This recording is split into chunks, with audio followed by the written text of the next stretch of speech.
Hello everyone, good morning అండి. అందరికీ ఎలా ఉన్నారు? అందరూ బాగున్నారా?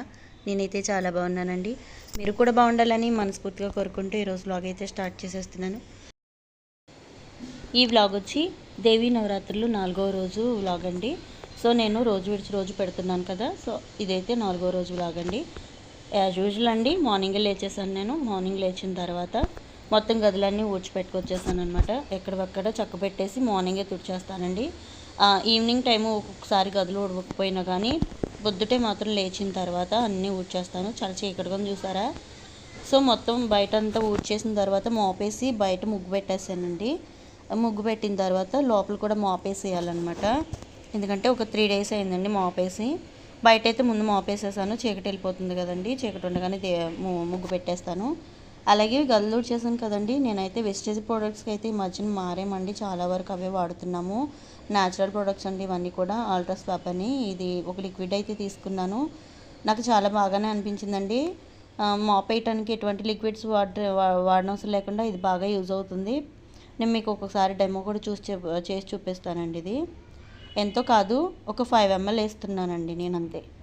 ఇది మొత్తం నేను మాప్ వేయటానికి మొత్తం ఈ నీళ్ళన్నీ కూడా నాకు సరిపోతాయండి. చాలా బాగా యూజ్ అవుతుంది. బాగా మురికి అది పోతుందండి. దానికి తోడు డెమో అయితే నాకు మతిపోయిందనమాట. డెమో చూసిన తర్వాత మీకు ఒకసారి చేసి చూపిస్తే మీకు అర్థమవుతుందండి. ఈ ప్రోడక్ట్స్ గురించి నేను ఒక్కొక్కటి వివరంగా చెప్తూ ఉంటానండి ప్రతి వీడియోలో, నేను ఏమేమి వాడుతున్నాను అనేది. ఇవాళ అయితే క్లీనింగ్ లిక్విడ్ గురించి అయితే చూపించాను. సో మాప్లు అవి వేసేసానండి. ఇంకా మనం వంటింట్లోకి అయితే వెళ్ళిపోదాము. నైటే క్లీన్ చేసుకుని పడుకుంటాను కదా, నైట్ క్లీన్ చేస్తానండి ఇల్లు అయితేను, వంటిల్లు అయితేను. సో ధూపం వెలిగించాను కదండి, అదైతే బూడిదైతే వంపేస్తున్నాను. అన్నపూర్ణమ్మ అయితే లోపల ఉన్నారండి. అన్నపూర్ణమ్మ అవతారం ఉన్నప్పుడు రోజున పట్టుకెళ్ళి దేవుడి మందిరంలో పెట్టానండి. అందుకని ఇక్కడ అన్నపూర్ణమ్మ లేరు. మొత్తం ఇలా శుభ్రం చేసేసుకున్నాను కాబట్టి నాకు కొంచెం పని తేలిక అవుతుందండి. అన్నీ చేసుకొని నేను పూలు కోసుకోవటానికి, స్నానం చేసి పూలు కోసుకోవటానికి పైకి వెళ్ళి వచ్చేసరికి నాకు తెల్లారిపోయిందండి. ఆరైపోయిందనమాట. స్నానం చేసి బయటకు వచ్చేసి పైకి వెళ్ళి పూలు అయితే కోసి తెచ్చేసుకున్నానండి. అలాగే పైన నాకు వేప చెట్టు ఉందని చెప్పాను కదా, వేప కొమ్మలు కూడా నేను పసుపు నీళ్ళు గ్లాసులో పెట్టడం కోసం 4 వేప కొమ్మలు, అలాగే చెట్లు కాచిన పూలు, తులసి పత్రి, బిల్వదళాలు కోసి తెచ్చుకున్నానండి పూజ కోసం. ఇలా పూలు అయితే నాకు బాగానే వస్తున్నాయండి పూజకి. ఇవైతే కోసి తీసుకొచ్చి పక్కన పెట్టేస్తాను. అలాగే ఆ రోజు అమ్మవారికి నైవేద్యం కింద చక్కెర పొంగల్ చేస్తున్నానండి. అమ్మవారికి ఆ రోజు నైవేద్యం చక్కెర పొంగలి ఏంటంటే, అమ్మవారి అలంకారం ఆ రోజు శ్రీ లలిత త్రిపుర సుందరీ దేవి అలంకారం అండి. సో చక్కెర పొంగల్ చేద్దామని చెప్పి చక్కెర పొంగల్ కోసం కొంచెం వడపప్పుకు నానబెట్టేసి ఇంకొంచెం పెసరపప్పు తీసుకున్నాను. ఇలా వేయిస్తున్నాను అనమాట. ఇవి పప్పు అయితే దోరగా వేగాలండి. పప్పు దోరగా వేగిన తర్వాత ఒక గుప్పిడి బియ్యం వేసుకుంటే సరిపోతుంది. స్టవ్ ఆపేసాను నేను. వేగిన తర్వాత పప్పు వేగాక ఈ గుప్పిడి బియ్యం వేసి ఆ వేడికి ఒకసారి తిప్పుతున్నానండి, ఎందుకంటే కమ్మదనం ఉంటుందన్నమాట. సో నాకు కొంచెం చల్లారిన తర్వాత ఆ పప్పు అయితే నేను కడిగేస్తున్నానండి. బియ్యము పప్పు కలిపి కడిగేసేసి పెట్టేస్తాను స్టవ్ మీదే. ఎందుకంటే మనకు ఆల్రెడీ గిన్నె చల్లగా అయిపోయింది కదండి, అందుకని స్టవ్ మీదే పెట్టేసి పెట్టేశాను. మామూలుగా అయితే కాలుద్దండి చేపెట్టారు కనుక. మొత్తం వాటర్ పోసి కడిగిన తర్వాత మళ్ళీ స్టవ్ మీద అయితే పెట్టేశానండి. పప్పు ఉడకడం కోసం సమానంగా వాటర్ అయితే వేస్తున్నాను. అనేది కొలత అంటే ఏం కాదండి. మనం పప్పు క్వాంటిటీ ఎక్కువ కావాలంటే పప్పు ఎక్కువ వేసుకోవచ్చు, లేదు మాకు రైస్ క్వాంటిటీ ఎక్కువ కావాలంటే రైస్ ఎక్కువ వేసుకోవచ్చు అండి. మీకు ఇది కొలత అని ఏం కాదు. దాంట్లోకి సరిపడగా బెల్లం, మనం వంటలు చేస్తున్న వాళ్ళు ఇందులో ఎంత తీపి పడుతుందో మనకు తెలిసిపోతుంది కదండి. నేనైతే 1/4 kg సగం ముక్క అయితే పగలగొట్టి ఇలాగా బెల్లం పానకం కింద అయితే స్టవ్ మీద పెట్టండి. బెల్లం తొందరగా కరిగిపోయిద్దని చెప్పి ఇది ఒక ట్రిక్ అండి. ఇలా అయితే ట్రై చేయండి. ఎందుకంటే మనం బెల్లం చెదగొట్టి వేయాలంటే పగలకపోవచ్చు, ఒక్కోసారి వేలు మీద వేసుకోవచ్చు, లేకపోతే నేల మీద వేసి నేల కూడా పగలగొట్టచ్చు. ఇలా మనం పానకం అనేది కరగబెట్టుకుంటే మంచిదండి. ఈ లోపల పానకం కరిగేసరికి నాకు పప్పు అయితే ఉడికిపోయింది, రైస్ కూడా. ఇందులో నేను కరగబెట్టుకున్న బెల్లం పానకం అయితే వేసేస్తున్నానండి. అంతే. మొత్తం ఒకసారి కలిపి తిప్పేసుకొని మూత పెట్టేసి సిమ్లో పెట్టుకుంటే మనకి చక్కగా మిగతాదంతా కూడా ఉడికిపోతుంది. ఈ లోపల మనము పక్క స్టవ్ మీద పాన్ అయితే పెట్టుకొని నెయ్యి అయితే వేసుకొని దాంట్లోని సన్నగా తరిగి పెట్టుకున్న కొబ్బరి ముక్కలు అయితే వేసుకొని దోరగా వేయించుకోండి.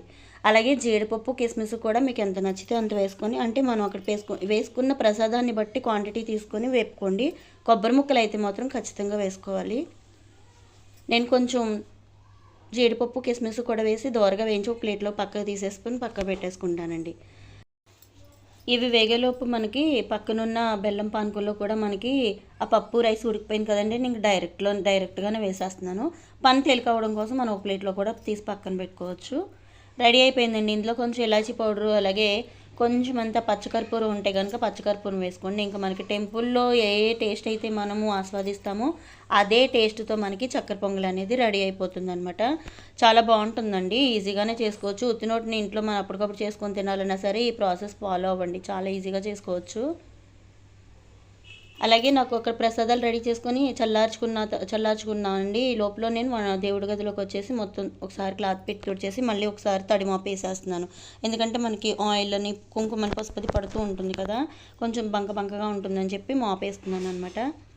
అలాగే మోపు వేసిన తర్వాత ప్రసాదాలు పెట్టుకుని పేట ఒకసారి తీసి, ప్రసాదాలు పెట్టి పేటానండి, అమ్మవారి పేట కాదు నేను జరిపింది. అదొకటి గమనించగలరు. ముగ్గు అయితే వేసేసానండి ముడుగుమో లేకుండా.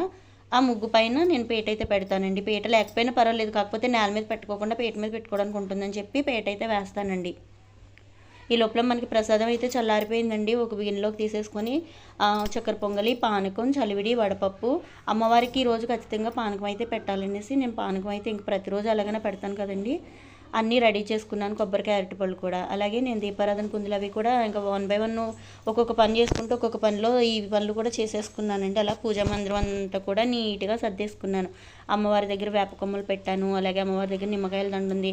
ముందు రోజు వేసిన మాల, పూలు అన్ని నిర్మాల్యం అంతా కూడా నేను తీసేస్తానండి. ఎందుకంటే ఆ నిర్మాల్యం అంతా కూడా ఒక బకెట్లో వేసేస్తాను, ఒక కవర్లో. కానీ అమ్మవారిని లాస్ట్ని నిమజ్జనం చేసేటప్పుడే ఆ పత్రి కూడా కలుపుతానండి. ఆ రోజు మళ్ళీ నిమజ్జనం అయితే చేయకూడదు అనమాట. ఒక బకెట్లో అయితే వేసేస్తాను. ఈసారి నిర్మాల్యం అంతా ఇందులో వేస్తున్నాను, ఈసారి వీడియోలో చూపిస్తాను. అలాగే ఇవాళ లలిత త్రిపుర సుందరి అమ్మవారి అలంకారం కదండి. నా దగ్గర అయితే అమ్మవారి ఫటం అయితే లేదు, అందుకని ఆ బుక్కునే అక్కడ పెట్టుకున్నానండి. అలాగే అమ్మవారికి చీర, గాజులు, తాంబూలం సమర్పించుకోవడానికి పక్కన ఇంకొక చీర అయితే పెట్టుకున్నాను. దీపారాధనకు కావాల్సినవి పూజ సామాగ్రి, అలాగే పువ్వులు, పంచపాత్ర, ఉద్దరణి, పసుపు కుంకుమ బాక్స్ అన్నీ దగ్గరగా పెట్టేసుకొని అన్నీ వచ్చినాయా లేదా అని చూసుకున్న తర్వాత నేను అప్పుడు పూజకి అయితే కూర్చుంటానండి. కూర్చున్న తర్వాత నేను ఫస్ట్ వినాయకుడిని అయితే రెడీ చేసుకున్నాను కదండి. ఈ వినాయకుడి దగ్గర పసుపు వినాయకుడైనా పెట్టుకోవచ్చు, లేదంటే మనం ఎప్పటికప్పుడు కలుపుకుంటాం కాబట్టి ఆ వినాయకుడి దగ్గర పూజ అయితే చేసుకోవచ్చు. ఇలాగా కలివేరు పూలు అయితే తీసుకొచ్చానండి, డాబా మీదకి వెళ్ళి తీసుకొచ్చాను కదండి పూలు అవిను. ఆ పువ్వులతో అక్కడ పెట్టుకున్నాను అనమాట. వినాయకుడికి అయితే ఫస్ట్ పూజ చేసేసుకున్నాను. స్వామివారికి ఇష్టమైన బెల్లం అయితే నైవేద్యంగా పెట్టి ఆ తర్వాత అమ్మవారి కుంకుమార్చన చేసుకున్నానండి. లలిత పారాయణం అన్నీ చేసుకున్నాను. నైవేద్యం కూడా చెల్లించి అమ్మవారికి ధూపం అయితే సమర్పించానండి. పూజ అయిన తర్వాత మళ్ళీ అమ్మవారు ఈ రకంగా కనిపిస్తున్నారనమాట. అమ్మవారిని అయితే లలితాదేవి అమ్మవారి పుస్తకం అయితే నేను ఆ రోజు తీయలేదండి. నా దగ్గర వేరే బుక్ ఉంది, అందులో అయితే పారాయణం అయితే చేసుకున్నాను అనమాట. తెలిసి తెలియని తప్పులన్నా ఉంటే మన్నించి తల్లి, పూజని పాదాల వద్దకు చేర్చి మమ్మల్ని దీవించమ్మా అని మనసారి కోరుకొని అమ్మవారికి తాంబూలం కూడా సమర్పించి పూజ అయితే ముగించుకున్నానండి. సో ఇదేనండి ఈ రోజున వ్లాగ్. నచ్చితే ఖచ్చితంగా లైక్ అయితే చేయండి.